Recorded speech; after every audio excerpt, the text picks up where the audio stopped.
খলিলুর রহমান ও সাবেক মার্কিন দূতের গোপন চাল নাস্তানাবুদ তারেক রহমান সরকার। দক্ষিণ এশিয়ার ভূ রাজনীতিতে এক মহানাটকীয় মোড় হঠাৎ করেই ভেস্তে যেতে বসেছে বাংলাদেশের প্রধানমন্ত্রী তারেক রহমানের বহুল আলোচিত নয়াদিল্লি সফর। যে সফরের জন্য দিল্লির তাজ প্যালেস হোটেলে বুকিং সম্পন্ন হয়েছিল, নিরাপত্তা সংস্থাগুলো দিনরাত এক করে প্রস্তুতি নিচ্ছিল, ঠিক সেই মুহূর্তে হঠাৎ কেন জারি হলো অন্তরায়? উত্তরসূরিদের পাতানো ফাঁদ, নাকি কোনো অদৃশ্যের সুতা টেনে কূটনৈতিক পট পরিবর্তন করা হলো? আর এই ছক বানচালের নেপথ্যে কি সত্যিই রয়েছেন বাংলাদেশের পররাষ্ট্রমন্ত্রী খলিলুর রহমান ও ঢাকার সাবেক বিতর্কিত মার্কিন রাষ্ট্রদূত পিটার হাস? ভারতের সাথে বাংলাদেশের নতুন সরকারের সম্পর্কের এই সমীকরণকে ডিপ স্টেট বা অদৃশ্য শক্তির নিয়ন্ত্রণে চলে যাচ্ছে? উত্তর পূর্ব ভারতের গণমাধ্যম নর্থ ইস্ট নিউজে বাংলাদেশি সিনিয়র সাংবাদিক এনায়েত কবিরের সাম্প্রতিক এক চাঞ্চল্যকর অনুসন্ধানী প্রতিবেদনে উঠে এসেছে ঠিক এমনই বিস্ফোরক সব তথ্য। এছাড়াও আমাদের বিভিন্ন সূত্রের তথ্য নিয়ে আজ আমরা পরতে পরতে বিশ্লেষণ করব এই কূটনৈতিক নাটকের পেছনের আসল গল্প। ঘটনার সূত্রপাত ঘটে গত 9 অগস্ট। কাতার এয়ারওয়েজের একটি ফ্লাইটে গোপনে ঢাকায় নামেন সাবেক মার্কিন রাষ্ট্রদূত পিটার হাস।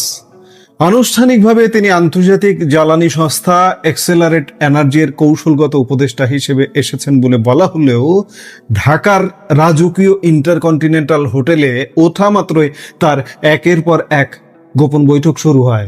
পিটার হাসের প্রথম সাক্ষাৎটাই ছিল ঢাকায় নিযুক্ত মার্কিন চার্জ দ্য অ্যাফেয়ার্স মেগান বোল্ডেনের সাথে। এরপর মার্কিন বাংলাদেশ বিজনেস কাউন্সিলের ব্যানারে প্রধানমন্ত্রীর কার্যালয়ে উচ্চ পর্যায়ের বৈঠকে অংশ নেন তিনি। ঠিক এই সময়টাতে অর্থাৎ 13 আগস্ট আকস্মিকভাবেই বাংলাদেশের বর্তমান মার্কিন রাষ্ট্রদূত ব্রেন ক্রিস্টেনসেন তার স্ত্রীকে নিয়ে ঢাকা ছেড়ে সিঙ্গাপুরে যান। এই কূটনৈতিক প্রস্থান মোটেও সাধারণ ছিল না। একদিকে তারেক রহমানের ভারত সফর নিয়ে চূড়ান্ত টানাপোড়েন, আর ঠিক সেই সময় মার্কিন রাষ্ট্রদূতের অনুপস্থিতি এবং পিটার হাসের হঠাৎ উপস্থিতি, সব মিলিয়ে ঢাকার ভূ রাজনীতিতে এক বিরাট ঝড়ের পূর্বাভাস স্পষ্ট হয়ে ওঠে। অথচ তারেক রহমানের এই দিল্লি সফরের নেপথ্যে গত কয়েক সপ্তাহ ধরে কাজ করছিল ভারত ও যুক্তরাষ্ট্রের এক অত্যন্ত শক্তিশালী নিরাপত্তা প্রতিনিধি দল। ট্রাম্প প্রশাসনের আস্থাভাজন দক্ষিণ এশিয়া বিষয়ক বিশেষ দূত সার্জিও গোর, ভারতের জাতীয় নিরাপত্তা উপদেষ্টা অজিত দোভাল, রয়ের প্রধান পরাগ জৈন এবং বাংলাদেশে নিযুক্ত ভারতের হাই কমিশনার দীনেশ ত্রিবেদী। এদের যৌথ প্রচেষ্টায় ভারত ও বাংলাদেশের সম্পর্কে একটি অভাবনীয় ইতিবাচক অগ্রগতি তৈরি হয়েছিল। আগামী সেপ্টেম্বরে অনুষ্ঠিতব্য ব্রিক্স সামিটেও বিমস্টেকের বর্তমান চেয়ারম্যান হিসেবে তারেক রহমানকে আমন্ত্রণ জানায় নয়াদিল্লি। বাংলাদেশ থেকে দ্বিপাক্ষিক সফরের অনুরোধ জানানোর পর অগাস্টের তৃতীয় সপ্তাহে তারেক রহমান তার স্ত্রী ও কন্যাকে নিয়ে দিল্লি যাওয়ার কথা চূড়ান্ত হয়। এমনকি দিল্লির ঐতিহ্যবাহী তাজ প্যালেস হোটেলে বুকিং পর্যন্ত সম্পন্ন হয়ে গিয়েছিল।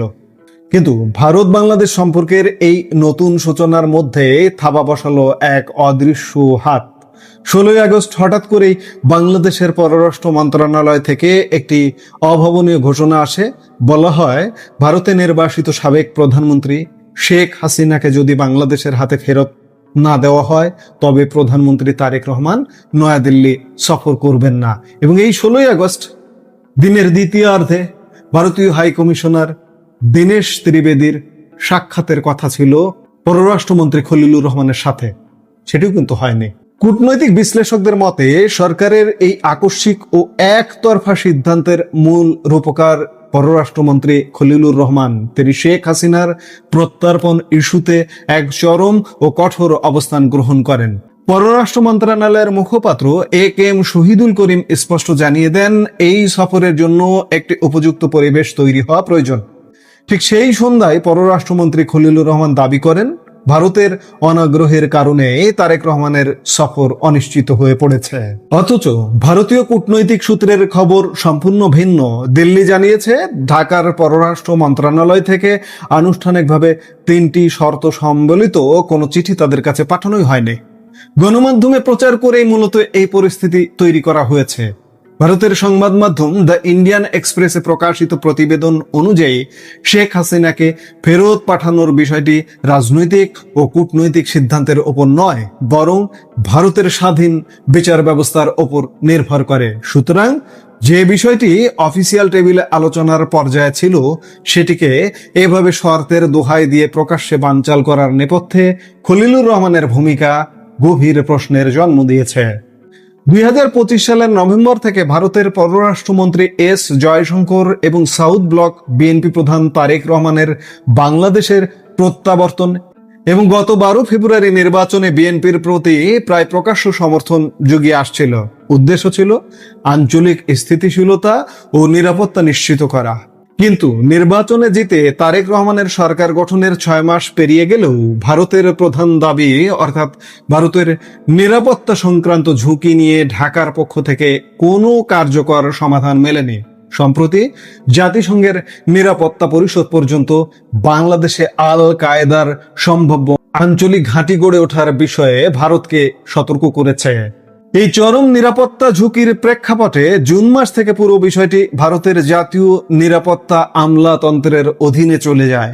মার্কিন ও ভারতীয় কূটনীতিকরা বিএনপি ও আওয়ামী লীগের মধ্যে এক ধরনের রাজনৈতিক সমঝোতার মধ্যস্থতা করতে চেয়েছিলেন, কিন্তু মার্কিন প্রশাসনের এই দ্বিমুখী নীতি এবং ঢাকার কিছু ডিপ স্টেট সুবিধাভোগীর কারণে সেই শান্তি উদ্যোগ এখন ভেস্তে যাওয়ার পথে। আমরা এতক্ষণ যে আলাপ করলাম, এই আলাপের দুটো মুখ, একটা দেশীয় মুখ খলিলুর রহমান।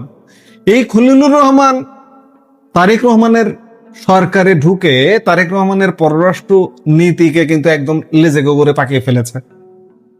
মার্কিন যুক্তরাষ্ট্রকে ক্ষুব্ধ করেছে, চীনে নিয়ে গেছে, এখানে পাকিস্তান তুরস্ক সমীকরণ করছে, আবার ভারতের সাথে সম্পর্ক খারাপ করবার চেষ্টা করছে। ইতিমধ্যে সূত্রের খবর বলছে তারেক রহমান নাকি এই বিষয়গুলো খলিলুর রহমানের এই ষড়যন্ত্রগুলো জানতে পেরেছেন এবং গতকালকে তাদের মধ্যে ক্ষুব্ধ বাঘ বেতনটা পর্যন্ত হয়েছে। এখন তারেক রহমান যদি বাঁচতে চান, আপনার বাঁচবার একটি পথ, এই খলিলুর রহমানকে অপসারণ করুন এবং তাকে অ্যারেস্ট করুন। গত 1.5 বছর ইউনূসের শাসন আমলে তিনি দায়িত্ব পালন করেছেন, নানা অপকর্মের হোতা তিনি, এবং অতীতেরও তার অপকর্ম আছে। অ্যারেস্ট করে বিচারের আওতায় আনুন। এই কাজটি আপনার করতেই হবে, না হলে আপনি বাঁচতে পারবেন না। এ আপনাকে মিসগাইড করে আপনাকে ভিন্ন পথে চালিত করবে এবং ইমিডিয়েট আপনার ভারত সফরের সিদ্ধান্ত নিতে হবে। আপনি যদি বুঝতে পারেন যে খলিল ষড়যন্ত্র করছে, তাহলে এই ব্যবস্থাগুলো নিন। যদি ঘুমিয়ে থাকেন, আপনি কিন্তু বাঁচবেন না। আরেকটি জিনিস, এই যে বহুল বিতর্কিত পিটার হাস, বাংলাদেশে ব্যবসার আড়ালে তিনি বাংলাদেশে মার্কিন রাষ্ট্রদূত ছিলেন, এখন তিনি ব্যবসায়ী। মার্কিন জ্বালানি কোম্পানি অ্যাক্সিলারেট এনার্জির ঊর্ধ্বতন কর্মকর্তা হিসেবে তিনি মাঝে মাঝেই বাংলাদেশ সফর করেন। এটি কিন্তু একদম ছদ্মবেশে তার অন্য একটা কোম্পানির প্রতিনিধি হিসেবে আসছেন। এবারও দেখানো হচ্ছে যে তিনি কোম্পানির প্রতিনিধি হিসেবে এসছেন, মার্কিন ব্যবসায়ী প্রতিনিধি দল এসছে, তাদের সঙ্গে তিনিও এসছেন, কিন্তু তিনি আসলে এসেছেন ব্যবসা নয়, বাংলাদেশে ষড়যন্ত্র করতে। ষড়যন্ত্র করে আওয়ামী লীগ সরকারকে ফেলে দিয়েছে। তারেক রহমান, আপনাকে বলছি যে আপনার প্রতিপক্ষ আওয়ামী লীগ, ঠিক আছে, কিন্তু আওয়ামী লীগ একটি রাজনৈতিক দল, গণমানুষের রাজনৈতিক দল, মাটির রাজনৈতিক দল। ঠিক তেমনি আপনার রাজনৈতিক দল বিএনপিও মানুষের দল, মানুষের ব্যাপক সমর্থন আছে দলটার প্রতি। সোজা কথা, জাতীয়তাবাদী দল, উগ্রপন্থী দল নয়। আপনাকেও কিন্তু পিটার হাস ফেলে দেবে। খলিলুর রহমানকে যেমন অপসারণ করা, অ্যারেস্ট করা দরকার, আপনি যদি বুঝতে পারেন ষড়যন্ত্র করছে আপনার বিরুদ্ধে, ঠিক তেমনি পিটার হাসের বাংলাদেশে প্রবেশ একদম নিষেধাজ্ঞা দিতে হবে, পার্সোনা নন গ্রাটা করে দিতে হবে। এছাড়া এই পিটার হাসের ষড়যন্ত্র থেকে আপনি বাঁচতে পারবেন না। আর একটু আগে যেটি বললাম, ইমিডিয়েট ভারত সফরের সিদ্ধান্ত নিন, না হলে কিন্তু বাঁচার উপায় নেই। সবকিছু মিলে আজ স্পষ্ট বোঝা যাচ্ছে যে পিটার হাসের ঢাকা সফর এবং খলিলুর রহমানের এই অনমনীয় অবস্থান আসলে ডক্টর ইউনূসের নেতৃত্বাধীন সাবেক অন্তর্বর্তীকালীন সরকারের ভারত বিরোধী পররাষ্ট্র নীতিতে ফিরে যাওয়ারই শামিল। কিন্তু প্রশ্ন থেকেই যায়, তারেক রহমান কি সত্যিই এই ডিপ স্টেটের ফাঁদে পা দিলেন, নাকি তার নিজের সরকারে খলিলুর রহমানের মতো ছায়া খেলোয়াড়রা কলকাঠি নাড়ছেন? ভারতের সাথে এই মুহূর্তে কূটনৈতিক টানাপোড়েন তৈরি হওয়া কি বাংলাদেশের ভবিষ্যতের জন্য শুভ কিছু আনবে? মোটেই আনবে না। আমাদের স্বার্থ সংশ্লিষ্ট অনেকগুলো বিষয় সামনে আছে, সেগুলো বাস্তবায়ন করতে হলে ভারত সফর করতেই হবে এবং বাংলাদেশের রাজনৈতিক স্থিতিশীলতা, অন্তর্ভুক্তিমূলক সমাজ নির্মাণ করতে হলে অন্তর্ভুক্তিমূলক রাজনীতি আপনাকে নির্মাণ করতেই হবে। না হলে আরেকটি কথাও কিন্তু আসছে, এই যে জাতিসংঘ রিপোর্ট দিয়েছে, আপনি আল কায়দা, আপনার দেশে আল কায়দার নেটওয়ার্ক গড়া হচ্ছে, আপনাকে আরো পদে পদে আটকে দেবে কিন্তু বিভিন্নভাবে। এই যে শেখ হাসিনা বা আওয়ামী লীগ নেতা বা 14 দলের নেতাদের যে আইসিটি বিচার, এই বিচারও কিন্তু ভেস্তে যাচ্ছে। জাতিসংঘ ইতিমধ্যে সাক্ষীদের বা তদন্ত প্রতিবেদন যাদের সাক্ষী নিয়ে করেছে তাদের নাম দেবে না, বিচার ভেস্তে যাচ্ছে, স্যাংশন আসবে, নানান সমস্যায় পড়বেন। কাজেই আবারও বলছি, দুটো কাজ করতে হবে: খলিলুর রহমানকে অপসারণ, অ্যারেস্ট, আইনের আওতায় আনা এবং পিটার হাসকে বাংলাদেশে পিএনজি করা। এছাড়া উপায় নেই। এখন কি করবেন আপনার ভালো নিশ্চয়ই আপনিও বুঝবেন, পাগলও নিজের ভালো বোঝে। আপনি নিশ্চয়ই বুঝে উপযুক্ত ব্যবস্থা নেবেন, সেটি আমরা বাংলাদেশের নাগরিক হিসেবে প্রত্যাশা করব। আমি আজকে আপনাদের কতগুলো খবর দেব।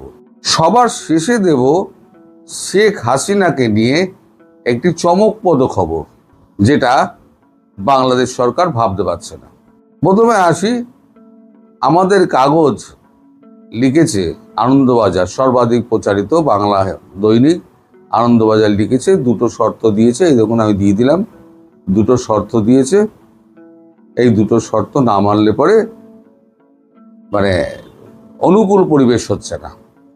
তাই তারেক রহমানের ঘোষা হয়েছে তিনি আসবেন না। ঘোষা কথাটা লিখেনি, ওটা আমার ভাষা। তো যেখানে বড় বড় করে লেখা হয়েছে না, তার জন্য উপহারের ডালি সাজিয়ে বসানো রেখে দেওয়া হয়েছিল। আমি জানি ডালিগুলো কি কি বলুন তো। সেটা হচ্ছে গঙ্গা এবং তিস্তার জলবন্টন চুক্তি। কারণ এখন এখানে শুভেন্দু অধিকারী বিজেপির রয়েছে, মমতা বন্দ্যোপাধ্যায় নেই যে বাগড়া দেবেন।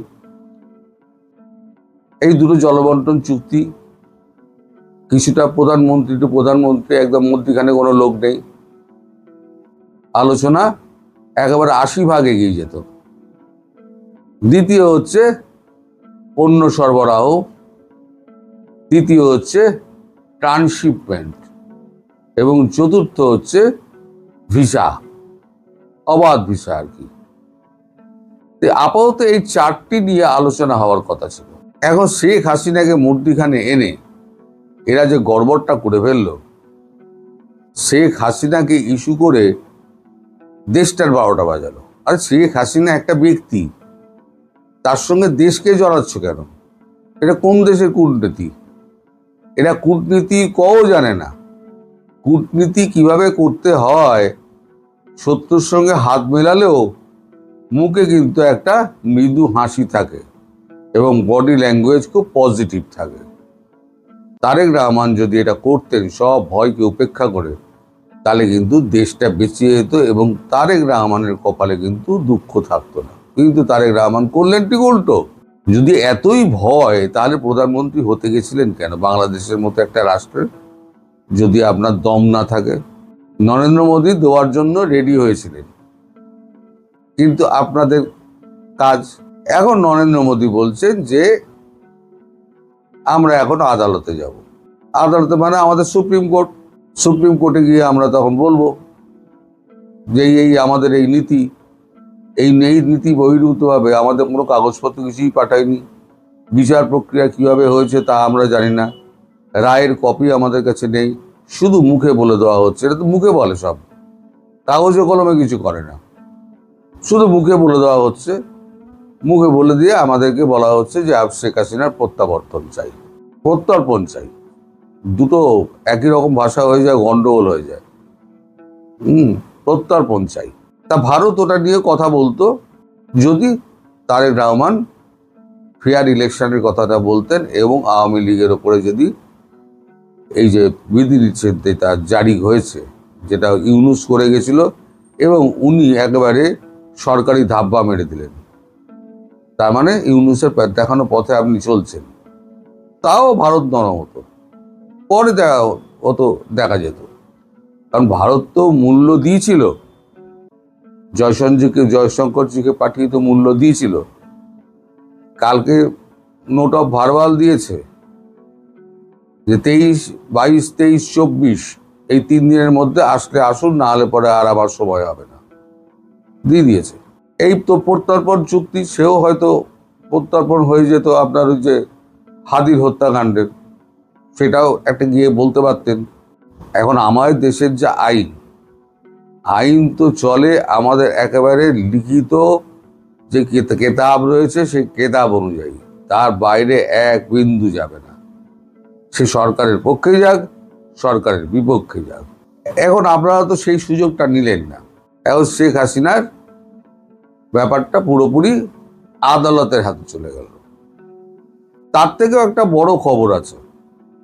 বড় খবর হচ্ছে, শেখ হাসিনা একটি মামলা করেছিলেন ইন্টারন্যাশনাল কোর্ট অফ জাস্টিসে, যে মামলাটি এখন ভারতবর্ষ পরিচালনা করবে।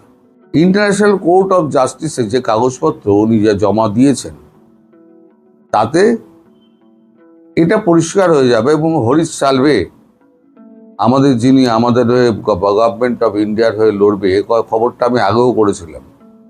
গভর্নমেন্ট অফ ইন্ডিয়ার হয়ে লড়বে যে হরিশ সালভে, গভর্নমেন্ট অফ ইন্ডিয়াই অ্যাপয়েন্টমেন্ট দেবে, তিনি অ্যাটর্নি জেনারেল অ্যাপয়েন্টমেন্ট দেবেন। তিনি যখন মামলা লড়বেন, ওই পাকিস্তানি কুলভূষণ যাদব, যাকে ধোকা বেড়ে ইরানের বর্ডার থেকে তুলে নিয়ে গিয়েছিল পাকিস্তান, আজ পর্যন্ত ফাঁসি দিতে পারেনি, আজ পর্যন্ত না। শেখ হাসিনাকে কি করবে, যখন কাগজপত্র ফেলবে ইন্টারন্যাশনাল কোর্ট অফ জাস্টিসে, আইসিজেতে, তখন কিন্তু ইন্টারন্যাশনাল কোর্ট অফ জাস্টিস বলবে না, তিনি বৈধ প্রধানমন্ত্রী। আর আইসিজে যদি বলে দেয় বৈধ প্রধানমন্ত্রী একবার, তাহলে পৃথিবীর কারোর বাবার সাধ্য নেই যে তারেক রহমান আপনি গদিতে বসে থাকবেন। আপনাকে গদিচ্যুত করতে ভারতবর্ষের 1 ঘন্টার বেশি কি 1 দিনের বেশি সময় লাগবে না। সুতরাং ডাবল অ্যাকশন হচ্ছে, দুটো ফ্রন্টে লড়া হবে। একটা হচ্ছে সুপ্রিম কোর্ট থেকে আমাদের রায় নিয়ে নেওয়া হবে, এবার যখনই আপনারা এই সমস্ত কথা বলবেন, আমরাও কোর্ট দেখিয়ে দেবো। আপনি কোর্ট দেখাচ্ছেন, আমিও কোর্ট দেখিয়ে দেবো। এবার আপনি আবার কোর্ট দেখাবেন, তো আমরা একবার আইসিজের এই রায় আপনাদের দেখিয়ে দেবো। আপনারা রায় দেখাননি, আপনার মুখে বলে যাচ্ছেন, আমরা রায়টাও দেখিয়ে দেবো।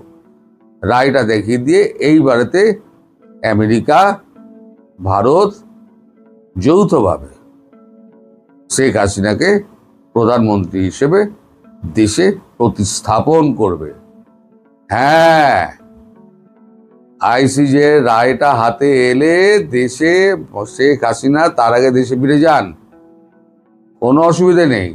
আইসিজের রায় হাতে এলে ভারতবর্ষ শেখ হাসিনাকে প্রধানমন্ত্রী হিসেবে ওই পদে বসিয়ে দেবে। আপনাদের যদি সাধ্য থাকে তাহলে আপনারা আটকে দেখান। আর তার আগে এই যে আমি একটা মশলা ছেড়ে দিয়েছিলাম, সেটা যে কাটে কাটে লিখে যাবে সেটা তো বুঝিনি।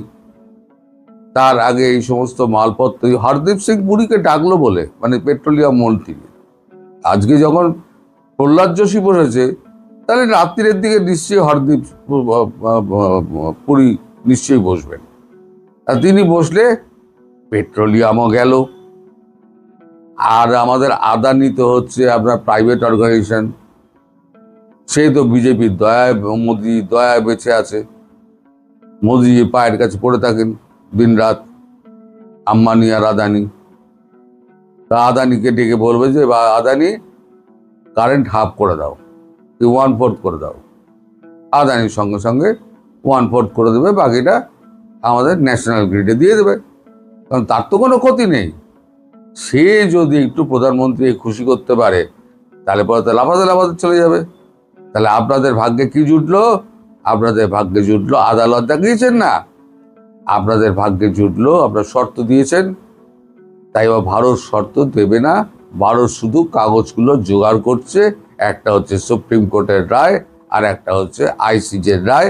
তারপরে শেখ হাসিনা আমার কথা মতো প্রধানমন্ত্রী পদে আবার পুনর্বহাল হবেন এবং দেশ শাসন করবেন। আপনারা তখন আর শোষিত জাতি হিসেবে আর পৃথিবীর বুকে পরিচিতি পাবেন না। আপনারা আবার একটা উন্নয়নশীল দেশ হিসেবে নিজেদেরকে তুলে ধরবেন, এই আশা রেখে আমি আজকে ভিডিও এখানে শেষ করছি। সবাই ভালো থাকবেন, সুস্থ থাকবেন এবং সাবধানে থাকবেন।